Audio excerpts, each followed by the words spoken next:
Hello friends, welcome to Pintu kitchen recipe.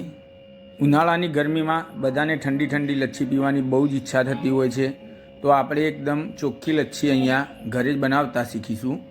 Recipe જોતા પહેલાં તમને એક રિક્વેસ્ટ છે, જો તમે મારી ચેનલ ઉપર પહેલીવાર આવ્યા હોય તો ચેનલને સબસ્ક્રાઈબ અને લાઈક કરવાનું ભૂલતા નહીં।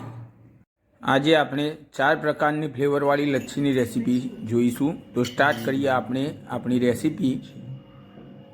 આ દહીં મેં ઘરે જ બનાવેલું છે। જુઓ કેટલું મસ્ત ઘાટું દહીં બન્યું છે। જો તમારે આ દહીંની રેસીપી જોઈતી હોય તો કમેન્ટ બોક્સમાં કમેન્ટ કરીને કહેજો, તો હું તમારા માટે ઘરે બનાવવાના દહીંની રેસીપી લઈને આવીશ। દહીંને આપણે એક મોટા બાઉલની અંદર નીકાળી લઈશું। પછી આપણે એમાં એક અડધી ચમચી જેટલું એલાયચી પાવડર એડ કરી લઈશું। 2 થી 3 ચમચી આપણે દળેલી ખાંડ એડ કરીશું। જો દહીં ખાટું હોય તો થોડી ખાંડ આપણે વધુ એડ કરવાની રહેશે। અડધી વાટકી જેટલું આપણે અહીંયા દૂધ એડ કરીશું। દૂધ એડ કરવાથી જે દહીંની થિકનેસ વધુ હોય છે તે મીડિયમ રહેશે। અને મેં અહીંયા ફ્રેશ ક્રીમનો યુઝ કર્યો છે। આપણે ઘરે બનાવેલી મલાઈ અહીંયા મેં લીધી છે, તો 1.5 થી 2 ચમચી જેટલી મેં મલાઈ એડ કરી। આ બધું જ આપણે અહીંયા સારી રીતે ફેટીને મિક્સ કરી લેવાનું છે। તો અહીંયા 3 થી 4 મિનિટ તમે ફેટશો તો આમાં કોઈ પણ પ્રકારનો લમ્સ નહીં રહે, અને આપણી જે લચ્છીની જે થિકનેસ ખરી એ બહુ જ મસ્ત બનશે। આ લિક્વિડનો આપણે અહીંયા એક જ બેઝ બનાવવાનો છે, અને આમાંથી આપણે 4 પ્રકારની ફ્લેવરની લચ્છી બનાવીશું। તો જુઓ અહીંયા આપણી લચ્છીનો જે બેઝ છે એ બહુ મસ્ત તૈયાર થઈ ગયો છે। જે ક્રીમ એડ કરી છે, ક્રીમ એડ કરવાથી લચ્છીનો એકદમ ક્રીમી ટેસ્ટ આવે છે। તો આપણે સ્ટાર્ટ કરીએ આપણી પહેલી રેસીપી ડ્રાયફ્રૂટ લચ્છીની। આ લચ્છીમાં આપણે કોઈ પણ પ્રકારની ફ્લેવર એડ કરવાની નથી। આપણે આમાં ડ્રાયફ્રૂટ એડ કરી અને સાદી લચ્છીની આનંદ માણીશું। તો આ રીતે જે બેઝ તૈયાર કર્યો છે આપણે એક ગ્લાસની અંદર નીકાળી લઈશું, અને ઉપરથી આપણે પિસ્તા, કાજુ, બદામ, દ્રાક્ષ કટિંગ કરેલું એડ કરી લઈશું। છેલ્લે થોડી આપણે તૂટી ફૂટી એડ કરીશું। તમે જુઓ લુક વાઇઝ કેટલો બહુ મસ્ત લાગે છે, અને આનો ટેસ્ટ પણ ખરેખર બહુ જ મસ્ત આવે છે। તમે જરૂરથી ટ્રાય કરજો। હવે આપણે બીજા નંબરની લચ્છી આપણી કેસર પિસ્તા લચ્છી બનાવીશું। તો આ રીતે તમારે કોઈ વાટકી હોય તો વાટકી કે એમાં થોડુંક આપણે દૂધ નીકાળી લઈ અને આપણે કેસરના થોડા ધાગા અંદર એડ કરી લઈશું। અને આને આપણે વધુ ઉકાળવાનું નથી। થોડું ગરમ થાય આપણું કેસર થોડું અંદર મિક્સ થઈ જાય એટલે પછી આને આપણે ઉતારી લેવાનું। આને ઠંડુ કરી અને આપણે એક મિક્સર જારની અંદર નીકાળી લઈશું। અને આપણે કેસર પિસ્તા અહીંયા લચ્છી બનાવીએ છીએ, તો અહીંયા પિસ્તા થોડા લઈ લેવાના, અને એમાં જે આપણું કેસરવાળું દૂધ છે તે એડ કરી અને મિક્સર જારમાં આપણે એને ક્રશ કરી લઈશું। અને થોડું દળદળું રાખીશું। આને આપણે એકદમ ગ્રેવી કરી નહીં દેવાનું, આ રીતે દળદળું રાખવાનું। તો ચલો સર્વ કરીએ આપણે આપણી બીજી લચ્છીની રેસીપી। તો આ રીતે નીચે આપણે થોડું જે કેસરના મિક્સિંગ કરેલું છે તે એડ કરી અને ઉપર આપણો જે બેઝ છે તે નાખી અને આને સારી રીતે મિક્સ કરી લઈએ।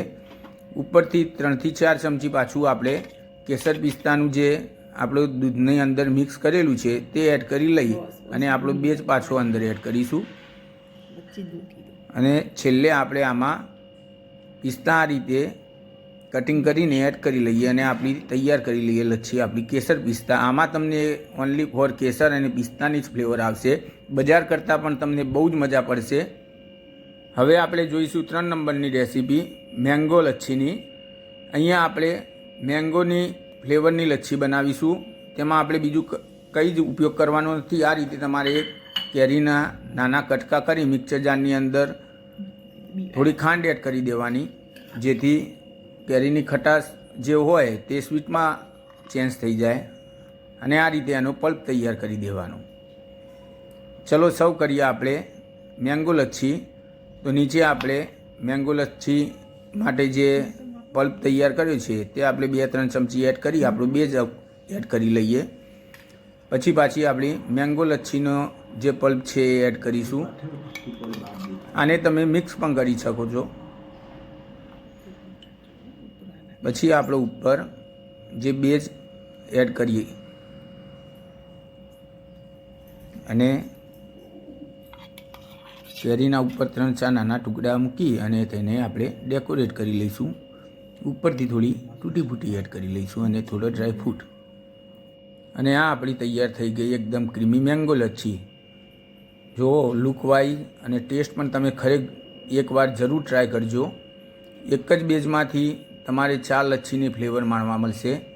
હવે આપણે છેલ્લી ફ્લેવર આપણી ચોકલેટ ફ્લેવરવાળી લચ્છીની જોઈશું. અહીંયા બાળકોને ચોકલેટ બહુ ખાતા હોય એટલે આ લચ્છીની ફ્લેવર એમને બહુ જ ગમે છે.